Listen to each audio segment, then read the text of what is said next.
নেন। أعوذ بالله من الشيطان الرجيم. بسم الله الرحمن الرحيم. তাহলে আজকের সবক এখান থেকে শুরু হচ্ছে। তাকতি নাম্বার 17। তাকতি নাম্বার 17, মদের বর্ণনা। মদ এর বর্ণনা একেবারে সহজ, একটু করে বুঝে নিলে ভালো, ঠান্ডা মাথা বুঝে নিলে সহজ হয়ে যাবে। মদের বর্ণনা পূর্বেই বলা হয়েছে যে হরফে মাদ্দা তিনটি। পূর্বে বলতে আমরা যে পড়েছিলাম হরফে মাদ্দা তিনটি, আলিফ মাদ্দা, ইয়া মাদ্দা, ওয়াও মাদ্দা, সেটাকে এখানে স্মরণ করছেন মুসান্নিফ। পূর্বেই বলা হয়েছে যে হরফে মাদ্দা তিনটি, অর্থাৎ আলিফ, ইয়া, ওয়াও। আলিফ মাদ্দা, ইয়া মাদ্দা, ওয়াও মাদ্দা পড়েছিলাম। এখন লক্ষণীয় বিষয় হলো, মানে এই হরফে মদের পরে কি এলে কেমন মদ হয়, কত টানতে হবে, কি সেই নামগুলো এখানে প্রকাশ করছে। এখন লক্ষণীয় বিষয় হরফে মাদ্দার পরে হামজা যদি একই শব্দের মধ্যে আসে। কি বললাম? হরফে মাদ্দার পরে হামজা যদি একই শব্দের মধ্যে আসে, তাহলে তাকে মদ্দে মুত্তাসিল, তাহলে কি বলে? মদ্দে মুত্তাসিল। তারপর বিস্তারিত খুলে বলে দিচ্ছি, প্রথমে রিডিংটা শুনেন। ও হামজা যদি দ্বিতীয় শব্দের প্রথম আসে তবে তাকে মদ্দে মুত্তাসিল মুনফাসিল বলে। মুত্তাসিল আর মুনফাসিলের মধ্যে পার্থক্যটা বুঝে নি। হরফে মাদ্দার পরে যদি হামজা একই শব্দের মধ্যে আসে তাহলে তাকে মদ্দে মুত্তাসিল বলে। মুত্তাসিল মানে হলো মিলে থাকা বা জুড়ে থাকা, সম্পর্ক অ্যাডজাস্ট থাকা, কি বলা হয়? মুত্তাসিল। কি বললাম? মুত্তাসিল মানে হলো এটাই, এটাকে বলা হয় মুত্তাসিল।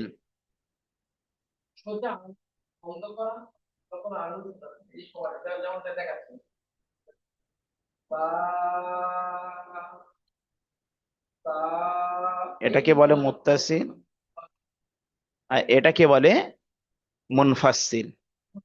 তাহলে মুত্তাসিল মানে হলো সম্পর্ক থাকা, জুড়ে থাকা বা মিলে থাকা বা একে অপরের সঙ্গে লেগে থাকা, তার নাম হলো মুত্তাসিল। যেমন এখানে এই প্রথমেই যে মার্জিন টেনে দিলাম, এটাকে বলে মুত্তাসিল। আর দ্বিতীয় হলো মুনফাসিল। মুনফাসিল মানে হলো আলাদা হওয়া, মানে এর বিপরীত, এর অপোজিট যেটাকে বলা হয়। একটা হলো মিলে থাকা, সেটাকে বলে মুত্তাসিল। আর একটা হলো সম্পর্ক আলাদা, বিচ্ছেদ, আলাদা হয়ে থাকাকে বলা হয় মুনফাসিল। তাহলে বুঝতে পারলাম, হরুফে মাদ্দার পরে যদি একই শব্দের মধ্যে একই শব্দের মধ্যে হামজা যদি একই শব্দের মধ্যে আসে তাহলে তাকে মুত্তাসিল বলে। ও হামজা যদি দ্বিতীয় শব্দের প্রথমে আসে তবে তাকে মধ্যে মুনফাসিল বলে। তাহলে মুত্তাসিল মুনফাসিল বোঝা হয়ে গেল। এবং হরফে হামজার পরে যদি অক্ষর, হরফে মাদ্দার পরে অক্ষর যদি সাকিন অথবা তাসদিদ যুক্ত হয়। হরফে মাদ্দার পরে এখানে কি আছে? হরফে মাদ্দা এবং হরফে মাদ্দার পরে অক্ষর যদি সাকিন অথবা তাজদিদ হয়, সাকিন হতে পারে বা তাজদিদ যুক্ত হয়, তবে তাকে মদ্দে লাজিম বলে। হরফে মাদ্দার পরে থাম হরফে মাদ্দার পরে থামলে তাকে মাদ্দে আরজি অকফি বলে। একে এই সমস্ত মাদ্দাকে 4 আলিফ পরিমাণ টান দিয়ে পড়তে হয়। নাম্বার 1 পড়লাম। এখন লক্ষণীয় বিষয় হলো, এখান থেকে হরফে মাদ্দার পরে হামজা যদি একই শব্দের মধ্যে আসে তাহলে তাকে মদ্দে মুত্তাসিল বলে। ও হামজা যদি দ্বিতীয় শব্দের প্রথমে আসে তাকে বলে মদ্দে মুনফাসিল। এবং হরফে মাদ্দার পরে অক্ষর যদি সাকিন অথবা তাজদিদ যুক্ত হয় তবে তাকে মদ্দে লাজিম বলে। হ্যাঁ, মদ্দে লাজিম। ও হরফে মাদ্দার পরে থামলে তাকে মদ্দে আরজি অকফি বলে। এই সমস্ত মাদ্দাকে 4 আলিফ পরিমাণ টান দিয়ে পড়তে হয়। 4 আলিফ বলতে আমরা ইতিপূর্বে পড়েছিলাম, 1 আলিফ বলতে একটা খোলা আঙ্গুলকে বন্ধ করা অথবা বন্ধ আঙ্গুলকে খোলা, মাঝারি ভাবে বা মিডিয়াম ভাবে যে সময়টা লাগে তাকে বলে 1 আলিফ। তাহলে এর 4 ভাগ পরিমাণ বাড়ালে যেটাকে বলা হয় যে সময়টা এসে যায় তাকে বলে 4 আলিফ। এবারে এখান থেকে ফিট করে নিই। প্রথমে ছকে দেয়া আছে 4 লাইন পড়া আছে এখানে মোটে। প্রথম ছকে আছে মদ্দে মুত্তাসিল, যেটাকে বললাম মদ্দে মুত্তাসিল মানে হলো হামজা একই শব্দের মধ্যে লেগে থাকা। হরফে মাদ্দার পরে হামজা সেই কলমায় এসে গেছে তাকে বলা হয় মদ্দে মুত্তাসিল। যেমন এখানে দেখেন যা আ, এই এটা হলো মদ, এই শব্দ মানে এই চিহ্নটা এটা হলো মদ, এটা হলো মদ। তাহলে জিম আলিফ মদ জাবার যা আর হামজা দাবার আ, তাহলে যা আ, এই হামজাটা একই শব্দের মধ্যে এসে গেছে ওই জন্য এটা মধ্যে মুত্তাসিল। তারপরে দেখেন সি আত, সিন ইয়া মদ জের সি, আর হামজা তা যাবার আত, সি আত। তাহলে এই হরফে মদ এটা আর সেই কলমার মধ্যে হামজা এসে গেছে, এই হামজা, যার কারণে এটা মধ্যে মুত্তাসিল। এটাও মধ্যে মুসাফির। সু উ, সিন ও হামজা পে সিন ও মত পে সু, আর হামজা পে উ, সু। তাহলে প্রথমে এই 3টে পড়া হলো মধ্যে মুত্তাসিল, মানে হামজা যদি সেই হরফে মদের পরে হামজা যদি সেই কলমার মধ্যে এসে যায় তাকে বলে মুত্তাসিল। এবারে মধ্যে মুনফাসিল, দ্বিতীয় কায়দা যেটা শিখলাম, মধ্যে মুত্তাসিল মানে হলো হরফে মদের পরে হামজা যদি দ্বিতীয় কলমার প্রথমে আসে, অন্য কলমার প্রথমে আসে, তাহলে তাকে মধ্যে মুনফাসিল হয়। যেমন ফি আমরিনা, আমরিনা এটা কিন্তু আলাদা শব্দ, ফি একটা শব্দ, আমরিনা এটা একটা শব্দ। তাহলে ফায়াদের ফি, এটা হলো ইয়া মধ্যে যাই হোক টান হচ্ছে ফায়াদের ফি, তাহলে ফাইয়া মজ্জের ফি আর হামজা মিম আর আম, ফি আমরিনা, এটা হলো মধ্যে মুনফাসিল, হামজা অন্য কলমার মধ্যে এসছে। যেমন এখানে দেখেন কলু ইন্না, কবারি যাওয়ার ক, লাম ও মত পেশ লু, কলু, আর তারপরে এই হামজা অন্য শব্দ এসে গেছে ইন্না, যার কারণে এটা মধ্যে মুনফাসিল। তাহলে মধ্যে মুত্তাসিল মানে হলো বোঝার হলো হরফে মদের পরে হামজা যদি একই কলমায় এসে যায় বা মিলে থাকে তাকে বলে মধ্যে মুত্তাসিল, আর হরফে মদের পরে হামজা যদি অন্য কলমার প্রথমে আসে তাকে বলে মধ্যে মুনফাসিল। যাই হোক, প্রথমে যে এই দুটো বলা হলো এই দুটো প্রথমে বলেন, তারপরে ওই দুটো হচ্ছে। ইসমাইল ভাই, ইসমাইল ভাই আপনি আসেন বলেন।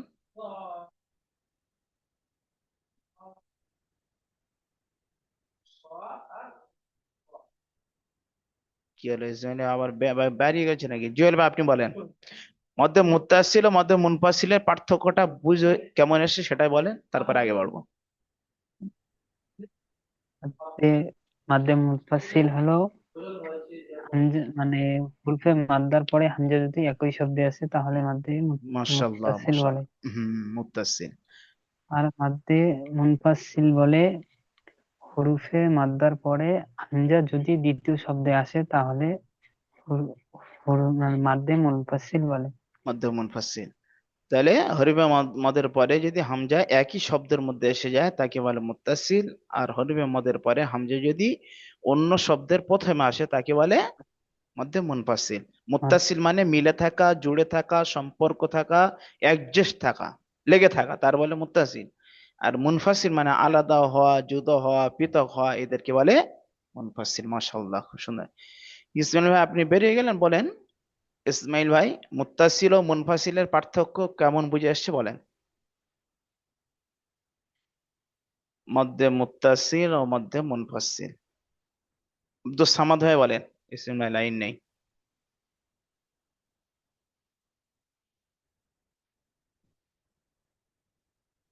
হ্যাঁ জি। বলেন যে মদ্দে মুত্তাসিল কাকে বলে আর মদ্দে মুনফাসিল কাকে বলে। ইতিপূর্বে আমি এখানে বলে দিয়েছি, যদিও সহজভাবে একই বুঝাবো। হ্যাঁ, হামজা যদি একই শব্দের মধ্যে আসে তাহলে তাকে মাদ্দে মুত্তাসিল হ্যাঁ, বলে। হ্যাঁ, হ্যাঁ, যে হামজা যে কার পরে এলে তাকে মদ্দে মুত্তাসিল বলে, হরুফে মদের হুরুফে পরে। মাদ হ্যাঁ, মাদের হরুফে পরে মদের যদি পরে। একই শব্দের মধ্যে আসে তাহলে তাকে মাদ্দে মুত্তাসিল বলে। মাশাআল্লাহ, মাশাআল্লাহ। আর মুনফাসিল? মুনফাসিল হামজা যদি আহ, মানে দ্বিতীয় শব্দের প্রথমে আসে তাহলে হুম, যেমন এই যা আ, মানে একই শব্দের মধ্যে হামজা যা আসছে। ই আ আ, এই হামজা একই শব্দ, আর এই মুত্তাসিল মানে ইয়া আলাদা। হ্যাঁ, এটা অন্য শব্দ। ফি আমরিনা, আমরিনা এটা আলাদা শব্দ, ফি একটা আলাদা শব্দ, যার কারণে এসে এই ব্যাপার। আচ্ছা, ইসমাইল ভাইকে তো পাওয়া যাচ্ছে না, তারপরে দুটো মত বুঝে নেন, যেহেতু চারটে মদের বিবরণ এখানে এসে গেছে, বুঝে নেন। মদ্দে লাজিম কার পড়লাম আমরা এখানে? মদ্দে লাজিম, একটু খেয়াল করেন। 3 নম্বর কায়দা কি পড়লাম? হরফে মাদ্দার পরে অক্ষর যদি সাকিন অথবা তাসদিদ যুক্ত হয়, হরফে মাদ্দার পরে অক্ষর যদি সাকিন অথবা তাসদিদ যুক্ত হয়, তাকে মধ্যে লাজিম বলে। তাহলে কি শিখলাম? হরফে মদ মুত্তাসিল মানে হরফে মদের পরে হামজা একই কলমা এলে মদ মধ্যে, হরফে মদের পরে হামজা যদি প্রথম শব্দ আসে অন্য শব্দে, দ্বিতীয় শব্দে প্রথমে আসে, তাহলে মুনফাসিল। আর মদ্দে লাজিম কাকে বলা হয়? হরফে মাদ্দার পরে সাকিন অথবা তাসদিদ আসে, তাহলে তাকে মদ্দে লাজিম বলা হয়। এই দেখেন, হরফে মাদ্দার পরে অক্ষর যদি সাকিন অথবা তাসদিদ যুক্ত হয়, তাকে মদ্দে লাজিম বলে। এখানে দেখেন, হরফে মদ হামজা খাড়া, হামজা মদ খাড়া যাবার আ, আর এই তারপরে এসছে সাকিন, তারপরে এসছে সাকিন, লামের মধ্যে সাকিন এসে গেছে, যার কারণে এটাকে বলা হয় মদ্দে লাজিম। এই এখানে সব দেয়া আছে, এটা লাজিমের পড়া, মদ্দে লাজিম। তাহলে কি হলো? হরফে মদের পরে, হরফে মদের পরে অক্ষর যদি সাকিন অথবা তাজদিদ আলা অক্ষর এসে যায়, তাকে মদ্দে লাজিম বলা হয়। এখানে দেখেন হাজুকা, এখানে সাকিন আলা অক্ষর আসছে, এখানে তাজদিদ আলা অক্ষর আসছে, জিমের উপরে তাজদিদ, জিম আলিফ মদ জাবার যা, আর জিম উপরে জু, তাহলে জিমের উপরে তাজদিদ এসেছে, যার কারণে এটাও মধ্যে লাজিম। এটাও একই ব্যাপার, হরফে মদের পরে, হরফে মদ আছে সদের উপরে, তারপরে ফা, এটাও তাজি তালা আসছে, যার কারণে এটাও মধ্যে লাজিম। ঠিক আছে। আচ্ছা, তারপরে দ্বিতীয় কাজে কি বললাম? এই শেষ 4র্থ নম্বর, মধ্যে আরজি অকফি। মর্জা আরজি অকফি, এখানে কি পড়লাম? এখানে পড়লাম হরফে মাদ্দার পরে থামলে তাকে মধ্যে আরজি অকফি বলে। হরফে মাদ্দার পরে থামলে তাকে মধ্যে আরজি অকফি বলে। এখানে দেখে দেন, হরফে মাদ্দার পরে থামতে হলে তাকে বলে মধ্যে আরজি অকফি, মর্জে আরজি অকফি। হরি মাদ্দা বলতে এই দেয় না, তুকাজ্জিবান, বা আলি জয়ের, এটা কি আলি মাদ্দা? তো বালি যাবার বা, আলিফের টান দিয়ে যাবার হলে আলি মাদ্দা, তাহলে বা আলি যাবার বা, এটা হলো মাদ্দা, আলি মাদ্দা, তারপরে থামতে হচ্ছে নুনের উপর সাকিন, যার কারণে এটা হলো আরজি অকফি। ঠিকই একই রকম নাস্তাঈন, এখানে মাদ্দা বলতে এই ইয়া সাকিনের আগে জের আছে, যার কারণে এটা ইয়া মাদ্দা, তাহলে ইয়া মাদ্দার পরে নুন এসছে, এটাও সাকিন, থামতে হবে, যার কারণে এটা আরজি ওয়াকফি। তাআলামুন, এখানে ওয়াও মাদ্দা এসছে, ওয়াও সাকিনের আগে পেশ হলে তাকে ওয়াও মাদ্দা বলে। আর হরফে মাদ্দা এসছে ওয়াও, তারপরে থামতে হচ্ছে নুন সাকিন, যার কারণে এটা হলো আরজি ওয়াকফি।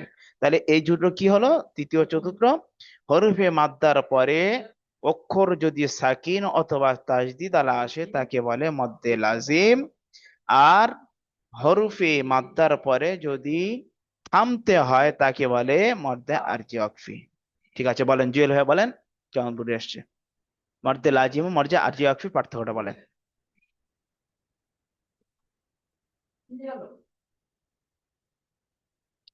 জুয়েল ভাই বলেন, বুঝতে পারছেন? বলেন, বলেন। রুফের মাদ্দার পরে হুম, তাই হরফে মাদ্দার পরে তাজদিদ ও সাকিনালা অক্ষর যদি আসে তাহলে একে মাদ্দে মাদ্দে লাজিম বলে। হুম।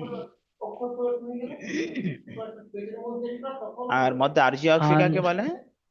মাদ্দে আরজি অক্ষরে হরফে মাদ্দার পরে যদি থামতে হয় হুম। তাহলে তাকে মাদ- আরজি মাদ্দে আরজি অক্ষরে বলে। ওকে, হ্যাঁ, এটা খেয়াল রাখবেন। অক্ফ, অক্ফ মানে হলো দাঁড়ানো। অক্ফ মানে হলো কি, এখান থেকে দাঁড়ানো। মনে হচ্ছে আরজি অক্ফি। অক্ফি মানে হলো, অক্ফ মানে দাঁড়ানো, ব্রেক মারা যেটাকে বলা হয়, আর ওই পর্যন্ত স্টপ। জি হ্যাঁ, কোরআনে ওই রকম সবকিছু আসবে, কোথায় দাঁড়াতে হবে, কোথায় টানতে হবে, কোথায় টানতে হবে না, সেই বিষয়গুলো আছে। তাহলে বোঝা গেল। হ্যাঁ, আব্দুল সামাদ ভাই আপনি বলেন, মধ্যে লাজিম মধ্যে আরজি অক্ফি কাকে বলে? ওরকম মাদের পরে যদি সাকিন অথবা তাসদিদ ওয়ালা অক্ষর আছে তাহলে তাকে মাদ্দে লাজিম বলা হয়। মাশাআল্লাহ। আর যদি মাদের পরে থামতে হয় তাহলে তাকে মাদ্দে আরজি ওয়াকফি বলা অক্ফ, হয়। হ্যাঁ, আরজি অক্ফ মানে দাঁড়ানো। তাহলে চারটে মদের বিবরণ বা কায়দা এখানে হচ্ছে। আমাদের ইসমাইল ভাই আজকে এই করছে কেন বলেন না? জয়েন হচ্ছে আবার বেরিয়ে যাচ্ছে, জয়েন হচ্ছে বেরিয়ে যাচ্ছে, কি বাবা, যাই হোক, ব্যস্ততা আছে হয়তো। নেটওয়ার্ক। হ্যাঁ, তাহলে আমি একবার বলে দিই আর আপনারা এই চারটে একেবারে শুনিয়ে দেবেন, ঠিক আছে? মধ্যে মুত্তাসিল মানে হলো হরফে মাদ্দার পরে হামজা যদি একই কলমা এসে যায় তাকে বলে মধ্যে মুত্তাসিল। মধ্যে মুনফাসিল কাকে বলে? মধ্যে মুনফাসিল হলো হরফে মাদ্দার পরে হামজা যদি অন্য কলমার প্রথমে আসে, দ্বিতীয় কলমার প্রথমে আসে তাকে বলে মধ্যে মুনফাসিল। মধ্যে লাজিম কাকে বলে? হরফে মাদ্দার পরে সাকিন অথবা তাসদিদ এলে তাকে বলা হয় মধ্যে লাজিম। হরফে মধ্যে আরজি ওয়াকফি কাকে বলে? মধ্যে আরজি ওয়াকফি হলো হরফে মাদ্দার পরে যদি থামতে হয়, থামতে হয় তাকে, হরফে মাদ্দার পরে থামতে হলে তাকে মধ্যে আরজি ওয়াকফি বলা হয়। তাহলে চারটে মত ভালোভাবে একভাবে বলে দেন। আব্দুল সামাদ ভাই আপনি প্রথমে বলেন, মধ্যে মুত্তাসিল, মধ্যে মুনফাসিল, মধ্যে লাজিম, মধ্যে আরজি ওয়াকফি, একই দমে শুনিয়ে দেন। হামজা যদি একই শব্দের মধ্যে আসে তাহলে তাকে মাদ্দে মুত্তাসিল। হুম। আর আহ, মাদের দ্বিতীয় শব্দের প্রথমে আসে তাহলে তাকে মাদ্দে মুনফাসিল বলা হয়। মাশাআল্লাহ। আর মাদের পরে যদি সাকিন অথবা তাসদিদ ওয়ালা অক্ষর আসে হুম। তাহলে তাকে মাদ্দে লাজিম বলা হয়। আর যদি মাশাআল্লাহ। মাদের পরে কোথাও থামতে হয় তাহলে তাকে হুম। মাদ্দে আরজি ওয়াকফি বলা হয়। আরে মদের পরে যদি থামতে হয় তাকে মানে মর্যা আঁকিয়া। মাশাআল্লাহ, খুব সুন্দর। মাদ্দে জুয়েল ভাই আপনি বলেন, ওই রকম ভাবে বলে দেন, তারপরে পড়া ধরা হবে। জি হরফে মাদ্দার পরে যদি হামজা আসে তাহলে একে মাদ্দে মুত্তাসিল বলে। হুম। আর হরফে না হরফ মাদ্দার পরে হামজা যদি দ্বিতীয় শব্দে আসে দ্বিতীয় তাহলে শব্দের একে প্রথমে হরফে আসে। দ্বিতীয় শব্দের প্রথমে আসে তাহলে একে মাদ্দে মুনফাসিল বলে। মাশাআল্লাহ, তিন তারপরে? নম্বর মাদ্দে লাজিম হরফে মাদ্দার পরে সাকিন অথবা তাজদিদ অক্ষর যদি পরে আসে তাহলে একে হরফে লাজিম বলে। হুম। আর মদ্দে লাজিম বলে। তারপরে? মাদ্দে লাজিম তারপরে মাদ্দে না কি বলে আরজি ওয়াকফি, এই তো আরজি এখানে। অক্ষি হ্যাঁ হুম। হরফে হরফে হরফে মাদ্দার পরে যদি থামতে হয় তাহলে একে আরজি অক্ষি বলে। হরফে আরজি অক্ষি বলে না মাদ্দে আরজি অক্ষি বলে। হুম। তাহলে হরফে মাদ্দা চারটি, মদের চারটি বিবরণ চারটি শেখা হয়ে গেল, তাই তো? ঠিক আছে, এখান থেকে জুয়েল ভাই পড়ে যান। ওর মধ্যে মুত্তাসিলের পড়াটা আপনি শুনেছেন কি এর আগে? জি যাই, পড়েন পড়েন পড়েন, পুরোটাই পড়ে যান। দুজন আছে যখন, পড়ে যান পুরোটা। তা আ- হুম। সি হুম। মাশাআল্লাহ। সু ফি আমরিনা তাহলে এগুলো কোয়ালিফ টানতে হবে এই মদের কাজগুলো। চার চার আলিফ, আলিফ। হ্যাঁ 4 আলিফ পুনः টান দিয়ে পড়তে হয়। ঠিক আছে চলো। قالوا মাশাআল্লাহ। إنا أنزلنا آ- ال الآن আল্লাহ। ঠিক আছে চলো। হাজ হাজ জিহরের কি পড়বো এটা? এখন এই তো ধরি মদটা, ঠিক আছে। আ আরজুকা চুকা। ঠিক আছে বলেন। হাজুকা মাশাআল্লাহ, তারপরে আসাদা আসাফাতি মাশাআল্লাহ, তারপরে তুকাজ্জিবান হুম নাস্তাঈন মাশাআল্লাহ। তাআলাম। তা'লামুন। বাহ, খুব সুন্দর হয়েছে। আব্দুল সামাদ আপনি পড়েন, এখান থেকে একেবারে সরে যান। জা আ মাশাআল্লাহ। সাওয়া আরো বলেন। সিআত সি, এটা মদ টানটা কম হচ্ছে, ঠিক আছে, আরো বেশি করেন। সি আত। তু মাশাআল্লাহ, তারপরে আমরিনা হুম قالوا إنا হুম إنا أنزلنا হুম الآن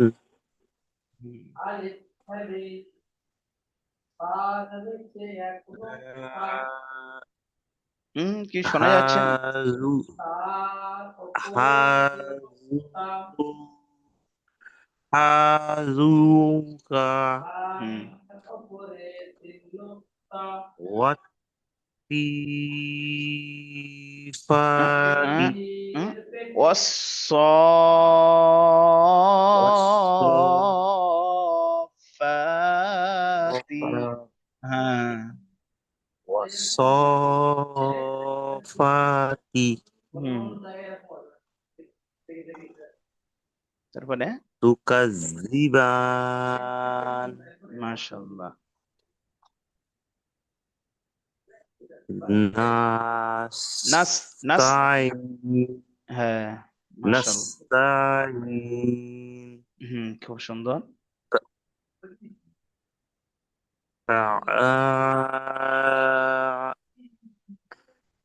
তা'লামু। বুঝতে পারছি তা তা আইন যাবার, তা লাম যাবার লা। তা'লামুন, তাহলে খুব আমার সুন্দর আসলে হচ্ছে। হাটা বুঝবো না, ছোট হয়ে যাচ্ছে না, বুঝতে পারছি এইটা এইটা এইটাই লেখাটা। না না, আমি পরেরটা হাটা হাটা বুঝতে পারি। মানে কত নম্বর লাইনে বলছেন? ওই লাস্টের লাইনেই হ্যাঁ ওই সাকিন আছে ওখানে, হ্যাঁ ওইটা ওইটা এটা ওয়াও, এটা ওয়াও, হা ওয়াও নয়। ওয়াও হ্যাঁ। ওয়াওয়ের পাশে, ওয়াওয়ের পাশে। হ্যাঁ, যখন আপনাদের একটু ছোট মতো লাগে তখন এই স্ক্রিনে টাচ করবেন, মানে টানবেন, বড় দেখাবে, ঠিক আছে। জি জি। হ্যাঁ ওইটা। তাহলে মাশাআল্লাহ, খুব সুন্দর। জুয়েল ভাই আবার কোথায় চলে গেল? তাহলে পড়া খুব সুন্দর। তাহলে এগুলো সব কি করতে হবে? 4 আলি পরিমাণ টান দিয়ে পড়তে হবে, খেয়াল রাখতে হবে। কোরআনে এরকম শব্দ বহু জায়গায় আসবে। মূলত আপনাদের কায়দা অনেক হয়ে গেছে, বিশেষ করে তানবিন, নুন সাকিন বা এই মদের কায়দা, টানের বিষয়গুলো, হরফে মাদ্দা, খাড়া যাবার খাড়া জের উল্টা পেশ, আর র তো ওগুলো সহজ, বারিকের ব্যাপার, আল্লাহ আল্লামের কায়দা, এই তো কটা কায়দা হয়েছে। এগুলো খেয়াল করলে ইনশাল্লাহ কোরআন পড়তে সহজ হবে, সহজ আসানি ভাবে আপনারা পড়তে পারবেন, ইনশাল্লাহ হয়ে যাবে। তাহলে মদের কায়দা এই পর্যন্ত শেষ হলো। এবারে আমরা তাখতে নাম্বার 18, অর্থাৎ একেবারে শেষ পর্যায়ে, এই শেষ সবক। জুয়েল ভাই গেল কোথায় বলুন দিন?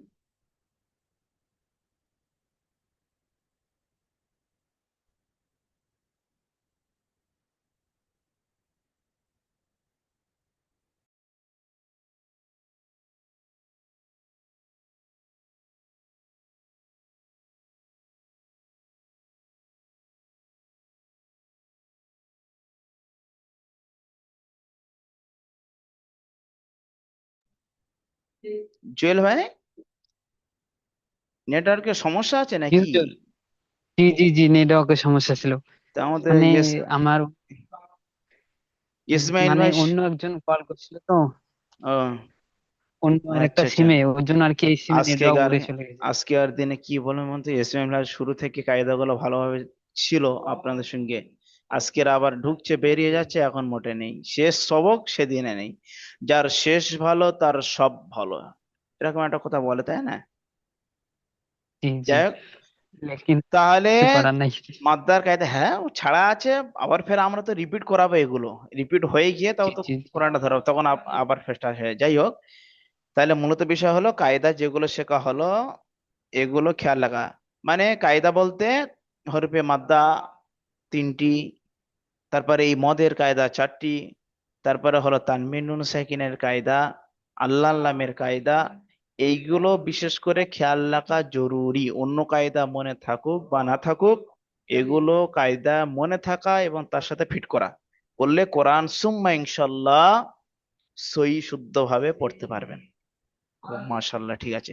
তাহলে আজকেকার শেষ সবক, মানে এরপরে আর কোনো সবক নেই, রিপিট করে কোরআন ধরা হবে।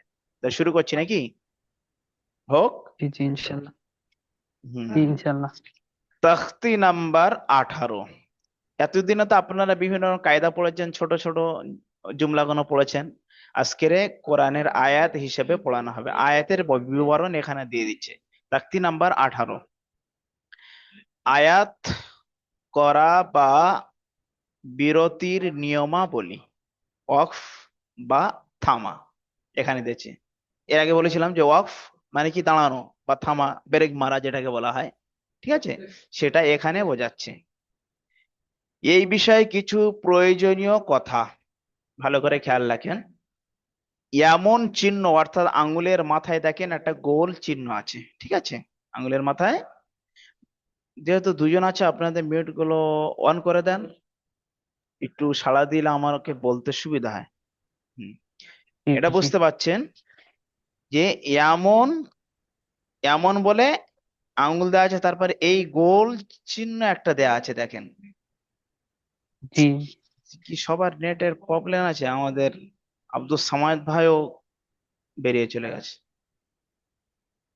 কি সমস্যা জানি না। দেখেন। একটা কথা একটা জিনিস বোঝাতে চাচ্ছি, সেই সময় একজন করে বেরিয়ে যাচ্ছে। তাহলে এমন গোল চিহ্নকে আয়াত বলে, সোজা ভাবে বলে দিয়েছে মুসান্নিফ। এমন গোল চিহ্নকে আয়াত বলে। দেখবেন কোরআন পড়তে পড়তে, যেমন এই দেখেন, এই গোল, এই গোল আছে, এই গোল আছে, এই গোল আছে, এই গোল আছে, আছে তো? তাহলে জি, ওই গোল, গোল গোল কি বলে? আয়াত বলে। এবারে আয়াত আয়াত শেখাচ্ছে। চিহ্ন। হ্যাঁ, যেহেতু কোরআনে আয়াত বল না, এত আয়াত তত আয়াত, আয়াতটা চেনানোর জন্য এত কিছু ব্যবস্থা। তাহলে এমন গোল চিহ্নকে আয়াত বলে। তাহলে সোজা হিসেব, যেখানে গোল চিহ্ন আসবে কোরআনের লাইনের মাঝখানে, তখন বুঝে নেবেন যে এখানে আয়াত। এবার আসেন, 2 নম্বর বিষয় কি বলছে। আয়াতের শেষে থামতে হলে, আয়াতের শেষে থামতে হলে যদি প্রয়োজন হয়, আপনার দম নেই, সবচেয়ে ভালো থেমে পড়া ভালো। এখন দেখা যাচ্ছে আপনি এখন, কারোর দম ভালো আছে সে পড়ে যাবে, তার কায়দা আলাদা সিস্টেম। কারোর দম হয়তো কম আছে, সে প্রতিটা আয়াতে দাঁড়াবে, কেমন ভাবে দাঁড়াতে হবে সেগুলো বলে যাচ্ছে।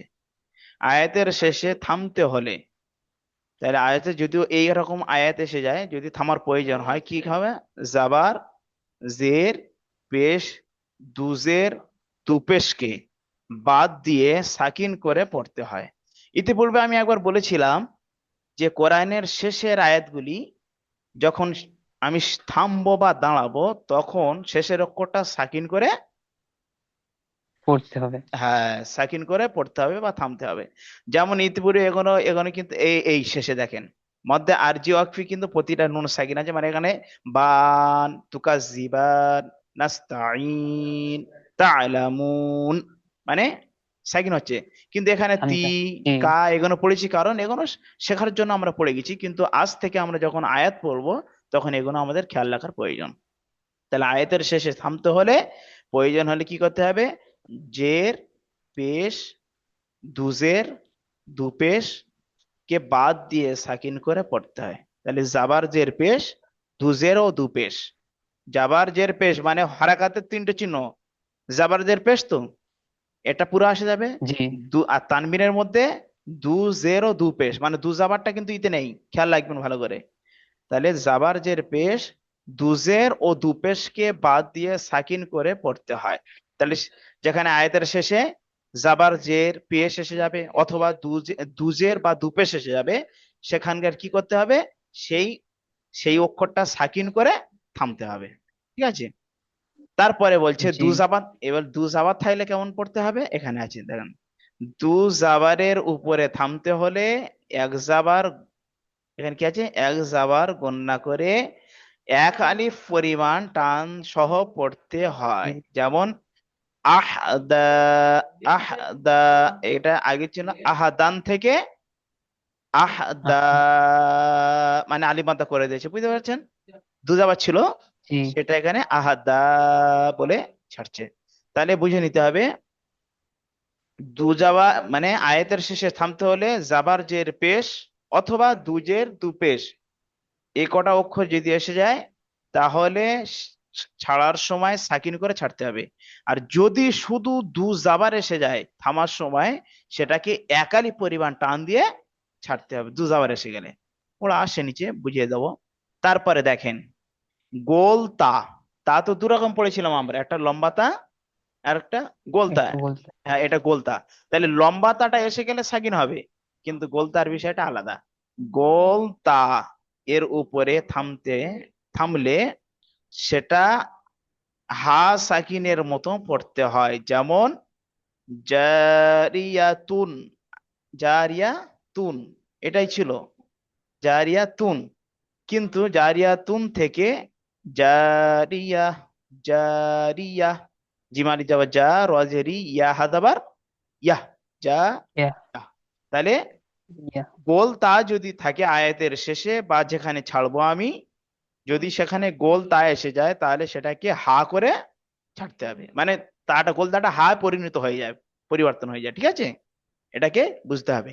আর যদি দু জাবার এসে যায় ছাড়ার সময় একালি পরিমাণ টান দিয়ে ছাড়তে হবে। আর বাদ বাকি যদি শুধু জাবার জের পেশ অথবা দু জের ও দু পেশ যদি এসে যায়, সেটাকে সাকিন করে ছাড়তে হবে। পড়তে হবে। হ্যাঁ পড়তে হবে। আর এমন গোল চিহ্নকে আয়াত বলে। ব্যাস, এর কায়দা হলো এই, সহজ বুঝে আসছে তো খুব সুন্দর ভাবে নাকি?